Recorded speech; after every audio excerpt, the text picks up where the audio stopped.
5 দিয়ে ভাগ করব 1254। 5 দুয়ে 10, বিয়োগ করলে নামে 2, 5 নামলো, 5 5-এ 25, 4 নামলো। আর ভাগ করা যাবে না, যেহেতু ভাগ করা যাবে না এবং ভাজ্য থেকে ভাগশেষ হয়েছে, তাই এখানে আমরা একটা শূন্য বসাবো। এবার যোগ করার ক্ষেত্রে আমরা কি নিয়মটা দেখেছিলাম, যে ভাজক থেকে ভাগশেষ বিয়োগ করতে হবে, তাই তো? দেখো, তাহলে 5 থেকে 4 যদি আমরা বিয়োগ করি, ভাজক বিয়োগ ভাগশেষ, 5 বিয়োগ 4 সমান 1। তাহলে 1254 সাথে 1 যোগ করলে সংখ্যাটি 5 দ্বারা বিভাজ্য হবে, সেটা আমরা আগে লিখে নিই। অতএব 1254 সাথে 1 যোগ করলে সংখ্যাটি 5 দ্বারা বিভাজ্য হবে।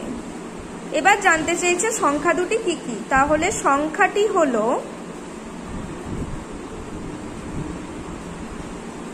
1254 যোগ 1 সমান 1255। এককের ঘরে 5 আছে, অর্থাৎ 5 দ্বারা বিভাজ্য। এবার বলেছে, এটা তো গেল যোগ, আরো একটা কি বলেছে, 1254 থেকে কত বিয়োগ করলে তা 5 দ্বারা বিভাজ্য হবে, তাই তো? কত বিয়োগ করতে হবে। এক্ষেত্রে আমরা কি করব, এক্ষেত্রে যে ভাগশেষটা আমাদের বের হবে সেটাই বিয়োগ করতে হবে। তাহলে কত ভাগশেষ আমাদের বেরিয়েছে? 4। 4 বিয়োগ করে দিলেই, মেন যে সংখ্যাটা দিয়েছে সেই সংখ্যা থেকে 4 বিয়োগ করে দিলেই কি হবে, সেই সংখ্যাটি 5 দ্বারা বিভাজ্য হবে। তাহলে উত্তর লিখি, 1254 সাথে 4 বিয়োগ করলে সংখ্যাটি 5 দ্বারা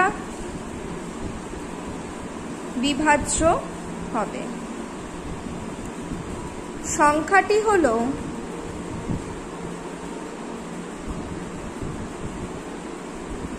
4 বিয়োগ করলে কত হবে? 1250। আশা করি তোমরা বুঝতে পেরেছো। এই অঙ্কগুলো তোমরা নিজেরা করবে। যদি কোথাও বুঝতে কোনো অসুবিধা হয় অবশ্যই আমার থেকে জেনে নেবে। Good bye everyone.